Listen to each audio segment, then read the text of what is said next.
The Phoenix Suns have had a fantastic offseason with being a second apron team, bringing in a backup center Mason Plumlee, and also looking at that point guard position and addressing it by bringing in Monte Morris. But are the Suns done with this team? Are they going to be set with this roster? We'll be diving in, looking at this Suns offseason review on this episode of Suns Digest. I'm Bruce Velez with my co-host CJ Pierre. Before we dive into all of this news, though, as you guys know, 79% of you guys who watch our videos are not subscribed. And if you want to make sure you stay up to date on everything revolving around the Phoenix Suns this entire off season leading up to this season, make sure to hit that subscribe button as this is the place for you. CJ, let's dive into the topic at hand. Let's get into this though. Let's look at the Suns off-season moves. And you've been covering it for a while. I was on vacation, so I really do appreciate helping out over here on Suns Digest. But as we've seen, the Suns have all of their roster spots filled with their recent signing of Josh Okogie. We want to look at this roster. We can see, obviously, second apron team very in that second apron, being expensive with Durant, Booker, and Beal. But they made some smart moves around the edges. Bringing in Mason Plumlee as a nice replacement for Drew Eubanks. Looking at that backup point guard position that you and I were screaming about and going after a guy in Monte Morris, who is a very solid backup point guard. CJ, what are your thoughts on the two new guys coming in to Phoenix right away? First, you want to start with Mason Plumlee. I think he was probably the key thing that the Suns needed, someone who can be a force on the defensive end, on the interior. And I think that having him kind of fill that backup center role instead of Drew Eubanks is a big, massive improvement. Yeah, Drew Eubanks, he's a little bit more polished in terms of offensively, but that's not what the Suns need. They need someone who can rush to the rim, dive to the rim, make some plays, blocking shots, and that's not something Drew Eubanks was doing. Mason Plumlee fills the role, the need, fills that void that they were missing. So I definitely like that addition. I thought that was the best one that they did. Um, Next, the Monte Morris one. We've been screaming point guard, point guard, point guard every single podcast. So they finally got a floor general, a guy who can facilitate, a guy who's been around the league, knows what he's doing, has the experience of playing with big time basketball, playoff basketball with the Denver Nuggets. I know last season wasn't his best with the Minnesota Timberwolves. He was, coming off of some injury problems over the course of the year, wasn't really able to get back into game shape, but he is a solid shooter. His assist to turnover ratio is really good. He's someone that the Suns targeted. There was one of their primary targets in free agency, and they got him. And that's definitely something that you look forward to. So when you look at the two additions in terms of guys who weren't here last year, Monte Morris, Mason Plumlee filling holes that the Suns desperately needed to fill, and I couldn't be happier with those additions. Again, veteran minimum guys. That's what the Suns had to do when it comes to guys teams in the second apron and adding two guys like that, filling needs that you have. I don't think there are too many teams that had a better offseason in terms of acquiring new players that were second apron teams than the Suns did.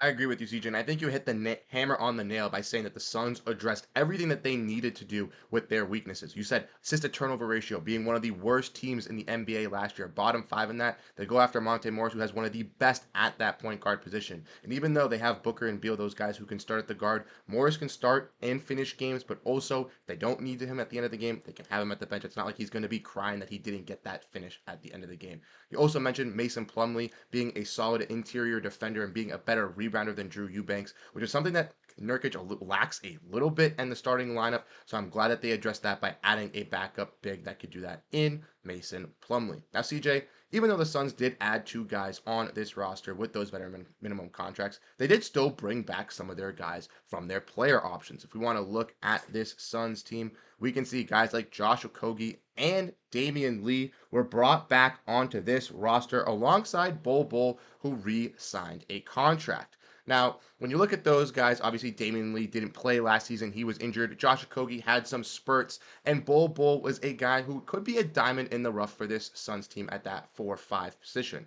What are your kind of thoughts on these three guys coming back for the Suns to look for a little bit of a bounce back season with this team this year? Yeah, I think the biggest name, and I think Suns fans will agree that they're happy was brought back was Bol. He's got some untapped, unlocked potential that I feel like he was really stifled being under Frank Vogel, just in and out of the lineup, no consistent minutes. And I think he is someone that if he has a good training camp, could find a way into new head coach Mike Budenholzer's rotation. He's shown flashes of skills offensively, he's shown flashes of skills defensively, and just the energy that I feel like he brings when he steps onto the court. I mean, if you've seen him get onto the bench and enter in the lineup, Suns fans erupt. They love this guy. They love what he brings, the passion that he brings to the court, and I think he's gonna be a valuable asset. I think he can find himself in the rotation, pretty well. I mean, I know the Suns kinda have their top 8 kinda locked in, when you talk about Morris, Plumlee, Royce O'Neal, another guy who re-signed with the Suns, and there's kinda really 2 rotational spots that kinda are left available, and I think Bol Bol has a really good chance of filling one of those spots if he has a good camp, continues to develop offensively. I think the tools are there defensively as well. I think with some different coaching, a different defensive scheme that might fit him better with some more consistency, some more minutes. I think he would be able to really shine on both ends of the floor in a reserve role, playing 10 to 15 minutes a game. I think so too, and I think he can really kind of find that position because, like we've mentioned, the Suns at that backup four, backup five, they have Plumlee, but Iguodala is kind of the only guy who we'll get to in a little bit who's kind of fighting for that spot. So I think when you look at that position, you have Durant kind of maybe playing that 3-4, Royce O'Neal maybe playing that 3-4. Bobo has the opportunity to kind of rise and kind of compete in that position, maybe alongside a guy in David Roddy. Damian Lee also, young guy, not maybe not a younger guy, but a guy who was out last year. I think he can, bring some nice wing depth, maybe some wing shooting for this squad. Maybe him and Josh Okogie can kind of be that Eric Gordon kind of filler that we did lose. Eric Gordon are obviously being a little bit better on the offensive side than both of those guys, but Damian Lee kind of filling on that offensive maybe weakness that we lose, and obviously Josh Okogie filling in that defensive prowess. Now, CJ, I think to piggyback off of that, I think those guys re-signing was an important piece in terms of depth for the Suns. I think it's that was kind of more the goal. They wanted to bring guys back that they felt comfortable with in the event on the unfortunate event that there may be some injuries or maybe some of these lineups that they're going to be throwing out there don't necessarily work out as planned. If there's maybe let's say Bradley Beal misses some time. He had dealing with a knee injury. We'll probably see more minutes for Damian Lee. If Booker, misses some time for whatever reason, maybe Josh Okogie inserts himself into the starting lineup on certain days, certain matchups where they have a really high scoring guard or guy on the perimeter that they really need some help with. Maybe Okogie sees some increased minutes in those situations. So I think those two additions, well, important, but I think they were primarily for depth and ideally reserve situations in case of injury.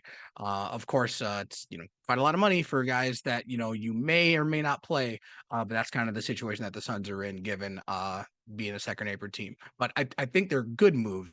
I just think they're necessary moves that the Suns recognized, and the fact they executed them is important. yeah, I agree on that. And the fact that they were able to bring both of those guys back, these guys are not just players that are getting integrated into the system. They've already been entangled with the Suns, already kind of know their direction, kind of know their play style. I think that was a smart decision as well to retain them. But the two rookies that are coming in as well, CJ, I know you mentioned them, kind of talked about them in a video, but these are still guys that have been added to the roster, and that is Oso Ighodaro and Ryan Dunn. Now, Dunn, a little bit more of a defensive wing. Iguodala, I've seen a little bit more action, obviously, with playing at Marquette alongside Tyler Kolek, who the Suns were interested in, but did not able to nab, but they did get his teammate. You obviously saw a little bit of the Summer League game, kind of covered it as a little bit much. What are your kind of thoughts on these guys making some impacts with the Suns this season?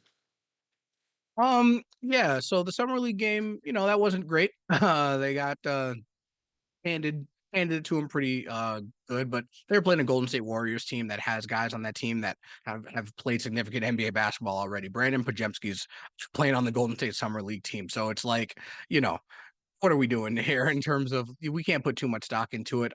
Ryan Dunn had some struggles, missed all three of his shots from 3-point range. That's kind of the biggest weakness that he has is his perimeter shooting. Hopefully that continues to improve. If it does, I think he would definitely find his way into the starting lineup. He showed a lot of flashes in that game defensively, defending at the point of attack. Still needs some work to do in terms of his help defense, but I think that's a maybe a scheme thing more so than as a Ryan Dunn thing. I think in terms of what he can do defensively. I think he has a chance to be really, really special. And I think if he develops that shot more so of an off, becomes more of a threat offensively, I think he's a shoe in for seeing minutes and seeing a spot in this rotation because he's that good defensively one on one. When it comes to also Iguodala, he impressed me actually. He's got more offensive game than I originally thought when I was watching him at Marquette. I know he was able to score some points in college, but in terms of his actual offensive move set, he's got a little bit of game. You get the little shimmy hook shot that he scored on in that game. Slash into the basket. He's really athletic. He gets into he fights for rebounds. I think he has a chance too to kind of steal some minutes from somebody if he improves and actually shows that he is can be a solid force defensively because the Suns are probably going to want him to play him at the center position, even though he may be a little bit undersized. He's 6'9", but he's got such a long wingspan. I think he makes up for it in that regard. He actually might find himself getting some good minutes, rotational. Again, he might be one of those guys like maybe if Nurkic goes down or Plumlee gets injured, he maybe see some more minutes. But if he shows out and he continues to improve, he might end up stealing some minutes from Mason Plumlee even towards the end of the season. And then you never know what they end up doing trade deadline wise. Maybe they move off of Nurkic then, and then maybe Plumlee moves in the starting lineup and also moves into the backup role at that point. And who knows? That's more hypothetical speaking. But Oso is definitely someone he flashed in that game. I'm excited to see what they do tonight. And we'll see if they're able to, make some improvements when they're not playing a team like the Golden State Warriors.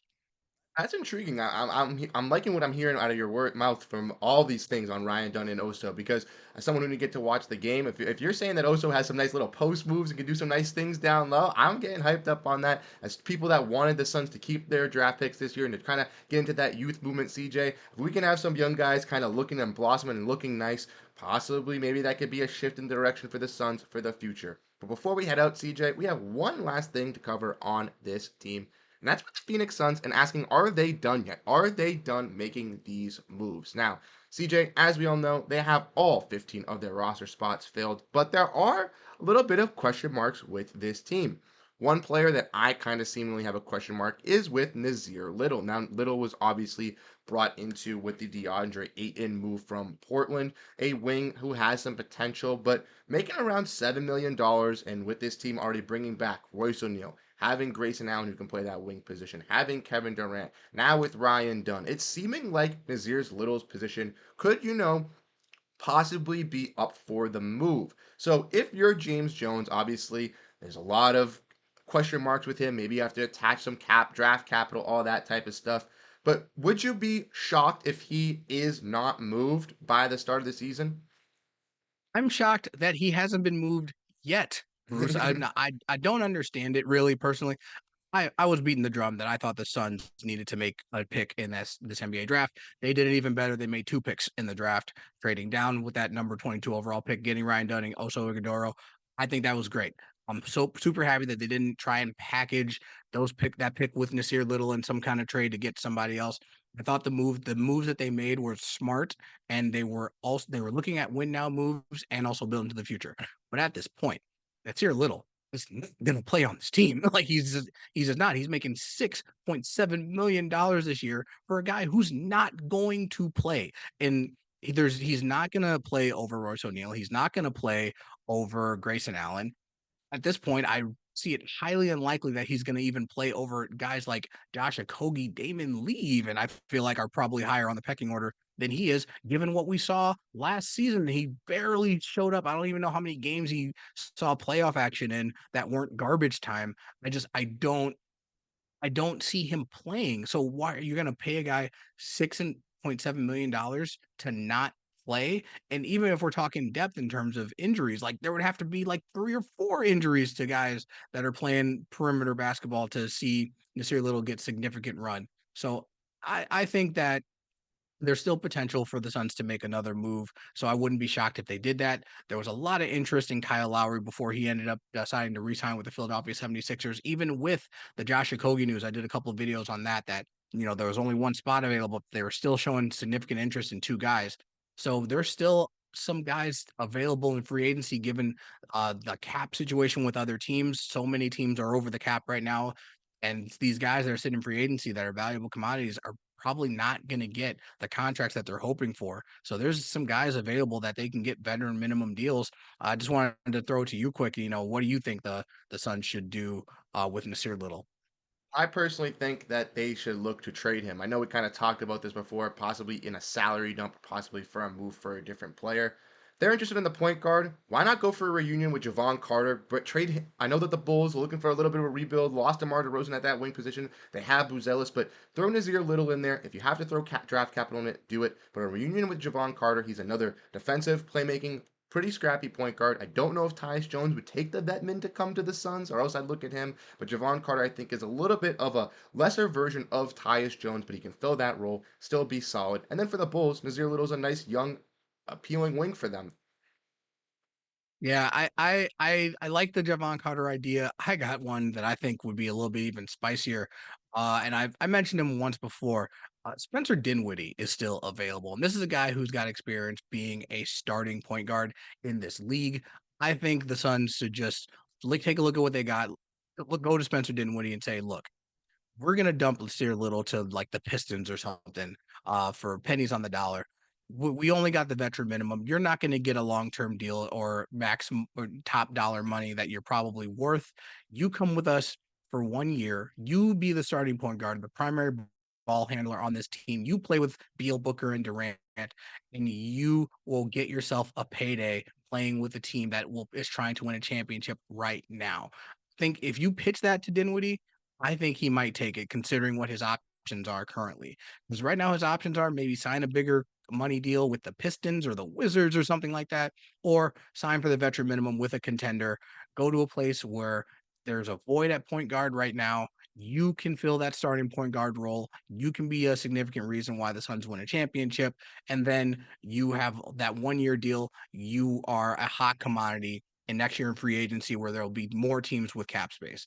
I think that's the route the Suns should take. I like that route as well. Obviously, a team like maybe Utah or Detroit would be open to take a guy like Nazir Little on that salary dump. Maybe you could get some draft capital back in that deal, which would help out the Suns a little bit. And then, yeah, looking at Dinwiddie, you mentioned the fact that he's competing for that championship. He wants to be able to get a big payday. And after getting bought out last season, why not go to a team like the Suns who need that point guard, who need that playmaker and facilitator into that starting lineup? And I think Dinwiddie could be a perfect solution and just another additive that the Suns could use. Like we mentioned, I don't think Nazir Little's situation is an additive that the Suns realistically need, and the Suns have already looked and kind of filled all those holes for looking at that point guard and looking at that center. So why not do it again with Nazir Little?